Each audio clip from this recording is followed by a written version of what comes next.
Je m'appelle Sarah. J'ai un mari et un enfant d'1 an. Je me suis mariée avec Thomas peu de temps après avoir découvert que j'étais enceinte. C'était essentiellement un mariage shotgun. Avant le mariage, je travaillais dans une entreprise de confection de vêtements. Depuis mon enfance, je suis intéressée par la mode et j'ai aimé choisir des tenues, donc c'était un rêve devenu réalité pour moi. Thomas travaillait dans une entreprise d'événements dans le même bâtiment que le mien. Nous nous sommes rencontrés occasionnellement dans l'ascenseur jusqu'à ce qu'un jour, Thomas demande « Tu veux dîner ensemble quelque temps ?» Thomas était grand, bien habillé et plutôt séduisant, donc j'étais ravie quand j'ai dit oui. Après quelques rendez-vous, nous avons commencé à sortir ensemble. Thomas travaillant souvent le week-end et les jours fériés, il était difficile de passer du temps libre ensemble, mais chaque moment passé ensemble était excitant. Thomas s'habillait toujours de manière stylée, et son sens de la mode correspondait parfaitement au mien. En y repensant, je, qui n'avais pas beaucoup d'expérience en matière de rencontres, étais follement amoureuse de Thomas. Avoir sa présence à mes côtés me suffisait. Donc, quand j'ai découvert que j'étais enceinte, j'étais ravie. Et je pensais qu'il n'y avait rien de plus heureux que cela lorsque Thomas m'a demandé en mariage. Mais en y repensant, ce n'était pas le début de notre conte de fées, c'était le début de moments difficiles. Après le mariage, nous avons emménagé dans un condo. Bien qu'il ne soit pas haut de gamme, c'était un 3 pièces, modernisé et j'adorais absolument cela. La vie dans notre nouvelle maison était joyeuse, et Thomas semblait toujours apprécier les repas que je préparais. Alors que Thomas était toujours submergé par le travail et qu'il n'était pas souvent à la maison les jours de congé, il était gentil lorsqu'il était autour et s'occupait souvent de moi, me faisant me sentir choyée. Au moment où le printemps a roulé, j'ai donné naissance en toute sécurité à un petit garçon. Thomas semblait particulièrement heureux que ce soit un garçon et prenait des photos de lui quotidiennement, les montrant. Espérant qu'il grandisse avec un cœur gentil, nous l'avons nommé Anthony. Cependant, lors de son examen de 3 mois, nous avons découvert qu'il avait une condition cardiaque. Même si j'avais organisé un horaire de travail flexible après la naissance d'Anthony, ces hospitalisations fréquentes ont rendu difficile pour moi de continuer à travailler. Donc, il y a quelques mois, j'ai officiellement démissionné et suis devenue une ménagère à temps plein, soutenant mon mari et mon enfant. Cependant, récemment, j'ai remarqué un changement dans le comportement de Thomas. Il avait l'habitude d'être assez impliqué dans les tâches ménagères et l'éducation des enfants, mais depuis que je ne travaille plus, il a cessé de m'aider du tout. Même si je suis une mère au foyer, Anthony ne peut toujours pas marcher à 1 an, et avec ses nombreux rendez-vous de physiothérapie à l'hôpital, je n'ai pas beaucoup de temps libre. Je sentais que Thomas passait moins de temps avec notre enfant. Mon anxiété a monté plus que jamais. Thomas, je comprends que tu sois fatigué du travail, mais j'ai besoin de ton soutien pendant ces moments difficiles. Tu es fatigué du travail, mais je souhaite que tu joues un peu plus avec Anthony. Jouer? Il ne peut même pas se tenir debout. Je t'ai dit que le développement d'Anthony pourrait être légèrement en retard.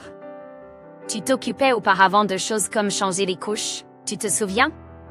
Cela me fait de la peine de regarder Anthony. Il n'y a personne dans ma famille qui ait jamais eu un cœur faible. Que veux-tu dire par là? Regarde, maintenant que tu es au foyer, tu devrais t'en occuper. Je suis submergée de travail en ce moment. Je vais réfléchir à des moyens de gagner de l'argent en m'occupant d'Anthony. Je ne remettrai pas le sujet du déménagement sur le tapis. J'ai commencé à fabriquer et à vendre des accessoires et des babioles faits main. Cela m'a toujours intéressée et j'ai toujours été assez habile, alors quand j'ai commencé à vendre en ligne, elles sont devenues très populaires et se sont vendues rapidement. Au début, c'était juste un peu d'argent de poche, mais progressivement, en gagnant des clients et en prenant des commandes, j'ai commencé à gagner autant qu'une personne à temps partiel. Thomas semblait penser que c'était juste une extension de mon passe-temps, mais travailler en m'occupant d'Anthony a été assez difficile. Malgré tout, j'ai pu économiser petit à petit, ce qui m'a donné un sentiment de stabilité et m'a donné confiance. Un jour, alors que les pommiers commençaient à fleurir, Anthony s'est mis à se comporter étrangement. Je pensais que c'était l'un de ses épisodes habituels, mais il ne se concentrait pas et ne répondait pas quand je lui parlais. J'ai paniqué et appelé une ambulance. Dans l'ambulance, en tenant la main d'Anthony, je lui ai dit « Ça va aller, Anthony. Nous serons bientôt à l'hôpital. Mais il a à peine réagi. Cependant, je crois avoir entendu un faible maman de sa part. Mais à son arrivée à l'hôpital, il a fait un arrêt cardiaque. Ils ont immédiatement commencé la RCP, mais cela n'a servi à rien. Mon petit Anthony est décédé. Il n'avait que 15 mois. Après la perte d'Anthony, je me suis sentie vide. Je ne me sentais pas comme faire quoi que ce soit et ne voulais pas rencontrer qui que ce soit. Je ne pouvais pas accepter le fait qu'Anthony soit parti. Bien que Thomas ait versé des larmes pour la mort d'Anthony, dans les quelques jours suivants, il vivait comme si rien ne s'était produit. Voyant ma grande douleur, il a dit, Anthony avait été malade depuis sa naissance. Peut-être que c'était son destin. Je le sais. Mais je ne peux toujours pas croire qu'il soit parti. Nous serons probablement bénis avec un enfant en bonne santé la prochaine fois. J'espère que ce sera un garçon à nouveau. Je l'ai regardé, choqué. Ces mots insensibles m'ont profondément blessé, comme si Anthony n'avait jamais existé pour lui. Thomas, j'aimerais que tu penses à Anthony en ce moment. Qu'est-ce qui se passe? Je suis fatiguée de ton attitude, je suis le seul à souffrir. Moi aussi, j'ai rêvé de jouer avec un fils en bonne santé. Ce n'était pas censé être comme ça. Que veux-tu dire? Pour être honnête, Anthony a été une charge. Il aurait peut-être été mieux ainsi plutôt que de durer pendant tant d'années. Je n'arrivais pas à croire mes oreilles. Est-ce qu'il est vraiment le genre de personne qui peut dire de telles choses cruelles si facilement? Bien sûr, il y avait beaucoup de défis avec Anthony, mais je suis reconnaissante qu'il soit venu au monde. J'espère juste que tu ne l'oublieras jamais, notre fils bien-aimé. Je lui ai honnêtement exprimé mes sentiments, mais j'ai douté que mes mots atteignent son cœur. Je vais dormir maintenant, parler plus va juste me fatiguer. Et avec cela, Thomas s'est rapidement retiré dans notre chambre à coucher. Après cela, je me suis souvent sentie abattue, incapable de garder mon moral. Je n'ai pas eu envie de reprendre la vente de mes créations artisanales, je ne gérais que le strict minimum des tâches ménagères. Voyant cela, Thomas est devenu encore plus irritable. Progressivement, il a commencé à rentrer tard à la maison, souvent à dîner dehors sans me prévenir. Je sentais que notre mariage se refroidissait lentement. Même si je savais que cela ne pouvait pas continuer, je ne pouvais pas me résoudre à entreprendre aucune action. Finalement, Thomas a commencé à dire qu'il était en déplacement d'affaires et à passer de plus en plus de nuits dehors. J'avais un mauvais pressentiment à ce sujet. Un jour, une femme nommée Jeanne a visité notre maison. Êtes-vous l'épouse de Thomas? Je travaille dans la même entreprise que Thomas. Pas, une collègue alors. Oui, et je sors aussi avec Thomas. Elle est arrivée droit au but. Je veux que tu le quittes. Quoi? Tu l'as négligé, n'est-ce pas? J'ai entendu dire que tu ne cuisines presque pas pour lui et qu'il n'y a pas de communication entre vous deux. Si tu ne l'aimes pas, je veux que tu le quittes. Attends une seconde. C'est la première fois que j'entends parler de vous deux qui sortez ensemble. Ce n'est pas comme si je pouvais juste dire « Oh, d'accord » et être d'accord pour rompre. Pourriez-vous partir pour l'instant? Alors qu'elle s'apprêtait à partir, elle est soudain devenue désespérée. Mais Thomas m'aime. Il a même dit qu'il a bien réussi dans son travail grâce à mon soutien, et cela inclut le soutien dans sa vie personnelle. Apparemment, il se sent agacé d'être près de toi. Pourquoi dois-je entendre de telles choses par cette femme qui est soudain apparue? Essayant de supprimer la colère qui montait en moi, je regardai Jennifer droit dans les yeux et dis, « S'il vous plaît, rentrez chez vous. » Jeanne semblait vouloir dire quelque chose d'autre, mais a finalement quitté avec réticence. Plus tard dans la soirée, quand Thomas est rentré tard comme d'habitude, je l'ai confronté à ce qui s'était passé plus tôt. Qu'est-ce qui se passe? Est-ce que vous sortez ensemble? Nous ne sortons pas ensemble. C'est juste une collègue plus jeune au travail, nous sommes juste sortis pour dîner quelquefois. Vous avez reçu un soutien de Jennifer dans votre vie personnelle, n'est-ce pas? C'est donc pour cela que vous rentrez tard ces derniers temps, n'est-ce pas? Arrêtez de vous plaindre. Vous êtes toujours grognon à la maison et vous ne voulez rien faire, alors ne vous mettez pas sur un piédestal. J'ai été surpris et je l'ai fixé. Sans croiser mon regard, Thomas a ouvert le réfrigérateur et a pris une boîte de bière. En m'ignorant, il a allumé la télévision et a commencé à boire. J'étais trop choquée pour dire quoi que ce soit et je suis restée là. Quelques jours après l'incident avec Jeanne, j'ai reçu un email de ma meilleure amie de mes années d'université, Margaret. C'était une invitation de Margaret à nous réunir avec mes camarades de promotion qui avaient étudié le design de mode. C'était une époque remplie de rêves et d'espoir. Mes relations avec ces camarades de promotion, tous des étudiants en design de mode, étaient différentes de mes autres amis, c'étaient ceux avec qui je pouvais vraiment être moi-même. Peut-être devrais-je y aller.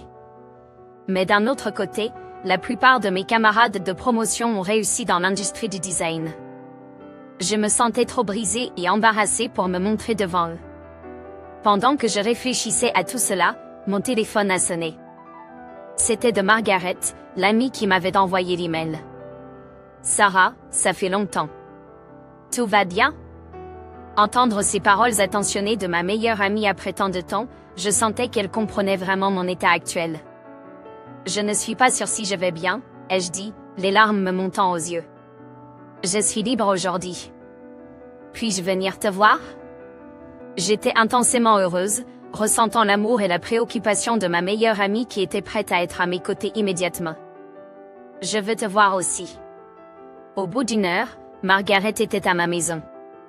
Puis je lui ai parlé du décès de mon fils bien-aimé, Anthony. Je n'étais pas au courant. Tu n'as pas changé, tu continues à garder toute la douleur pour toi. Cela a dû être difficile, n'est-ce pas? Sarah, tu as vraiment fait de ton mieux, a dit Margaret en priant devant la plaque commémorative et la photo d'Anthony. Il a l'air si heureux sur cette photo. Cela ressemble à s'il te disait merci, maman, à toi, a-t-elle ajouté. En entendant ces mots, mes larmes n'arrêtaient pas de couler. Le dernier jour, quand il a été emmené à l'hôpital, j'ai eu l'impression qu'Anthony, incapable de parler, m'appelait maman. Peut-être qu'il essayait de me remercier à ce moment-là, je l'ai dit à Margaret et j'ai pleuré sans pouvoir m'arrêter. Tout au long, Margaret m'a caressé le dos jusqu'à ce que je me calme. Après avoir pleuré mon cœur et retrouvé mon calme, nous avons évoqué les bons moments du passé. J'avais rêvé de devenir une grande designer. Cela nous a fait revivre ces jours insouciants. Donc, à propos de la prochaine rencontre de classe, nous avons décidé de nous réunir avec le groupe avec lequel nous avons toujours traîné. Au jour de notre collège, Margaret, moi et 3 autres avons fait fonctionner une boutique en ligne. Nous avions même notre propre nom de marque et faisions des ventes décentes. Mais lorsque nous avons commencé nos emplois, nous avons tous choisi des voies différentes et avons décidé de fermer notre boutique en ligne. Maintenant, la plupart d'entre nous ont atteint un point dans leur carrière où ils ressentent certaines limitations dans leurs organisations. C'est pourquoi nous parlons de relancer notre marque. Vraiment? C'est génial. À propos, vous ne vendiez pas des objets artisanaux récemment? C'est la cancel. Tout le monde sait, Sarah, vous avez un excellent sens du style. Vous aviez des clients qui arrivaient rapidement, et nous nous demandions tous pourquoi vous avez arrêté récemment. Voyant mes ventes d'objets artisanaux, Margaret et les autres ont été rappelés de la passion de nos jours d'étudiants. C'est pourquoi ils ont ressenti l'envie de sérieusement relancer notre marque à nouveau. Apparemment, c'est ce que la rencontre concernait. Si vous allez bien avec cela, j'aimerais travailler dur à nouveau avec tout le monde. En entendant, Margaret a souri doucement. Cela faisait longtemps que je ne m'étais pas senti aussi positif. Par la suite, nous nous sommes préparés et avons lancé notre marque de manière régulière. Margaret et les 3 autres ont travaillé dans des cabinets de design réputés et dans l'industrie de la mode. Nous avions tous nos propres collections et notre marque a fait une entrée fracassante. Lorsque j'ai lancé la nouvelle entreprise, Thomas paraissait désintéressé. Mais lorsque notre marque a commencé à attirer l'attention des médias, il a changé d'avis, en disant « Vous devez gagner beaucoup plus d'argent maintenant, non ?» J'ai pensé m'acheter une nouvelle voiture, qu'en penses-tu? Je préférerais ne pas dépenser de manière irréfléchie depuis que nous avons commencé et que c'est encore instable. De plus, nous n'avons que la voiture actuelle depuis 3 ans, n'est-ce pas? Mais comme d'habitude, il a rétorqué, ne fais pas l'arrogante. Tu as tout ça grâce à moi. Cependant, Ces paroles ne m'ont pas ébranlé autant qu'auparavant. Je sentais que je me retrouvais petit à petit. Mais un événement s'est produit qui m'a plongé encore plus dans le désespoir. La veille du premier anniversaire de la mort d'Anthony, Thomas a soudainement eu un voyage d'affaires et a dit qu'il ne pouvait pas venir. Qu'est-ce que tu veux dire? C'est une journée importante, n'est-ce pas? Ne pouvais-tu pas changer le voyage d'affaires pour un jour comme celui-ci? Je t'ai demandé. C'est un projet dont je suis en charge, donc bien sûr, je ne peux pas. De plus, laissons tomber ça, je veux oublier Anthony. Va à la tombe toute seule, d'accord? Il a dit. Je pensais qu'il était le pire. Je comprends, j'irai seule. Je m'occuperai seule de vos affaires importantes également. Thomas avait l'air perplexe mais est parti rapidement, comme s'il ressentait de la culpabilité. Thomas n'était pas en voyage d'affaires. C'était un voyage avec son amante. Et le partenaire n'était pas Jeanne. Fatigué de Jeanne, qui insistait pour se marier, Thomas avait trouvé une nouvelle petite amie. Je l'ai tout vu. Mais c'est grâce à Marguerite. Il y a quelques mois, lorsque notre marque a commencé, Marguerite a soulevé quelque chose d'important. Sarah, tu savais et tu lui pardonnes? Sa liaison, je le sais. Une femme nommée Jeanne est venue crier chez nous une fois. J'ai répondu en regardant vers le bas. Ce n'est pas ça. En fait, l'entreprise d'événements de Thomas avait un contrat avec mon ancien lieu de travail. Je connais donc bien le supérieur immédiat de Thomas. Thomas est un séducteur naturel. Il avait même une petite amie lorsqu'il t'a épousé, pas Jennifer non plus. Il flirtait avec cette fille depuis 1 an. Elle était sérieuse, alors son cœur s'est brisé et elle n'a pas pu revenir à l'entreprise. Pas moyen. En fait, Jeanne était une femme mignonne, mais elle avait l'air sérieuse. Désolée, en fait, je savais depuis le début de votre mariage. Le patron s'inquiétait pour vous, et je pensais que Thomas devait faire quelque chose, mais je n'ai jamais pensé qu'il serait si scélérat. Sarah, peut-être devriez-vous vivre votre vie comme vous l'entendez à partir de maintenant. C'est bizarre venant de moi, qui ne suis même pas mariée, mais... Margaret, merci. Si ce n'était pas pour vous, je ne me serais peut-être pas remise. Je prendrai vos paroles à cœur et je déciderai par moi-même. J'ai dû verser une compensation à Jeanne. Il va sans dire que plusieurs femmes ont suivi Jeanne et ont intenté des poursuites. Thomas n'a pas eu d'autre choix que de démissionner de son emploi. Maintenant, il travaille dans un magasin de proximité et semble rembourser des compensations à ces femmes. C'est ainsi que se déroule l'histoire.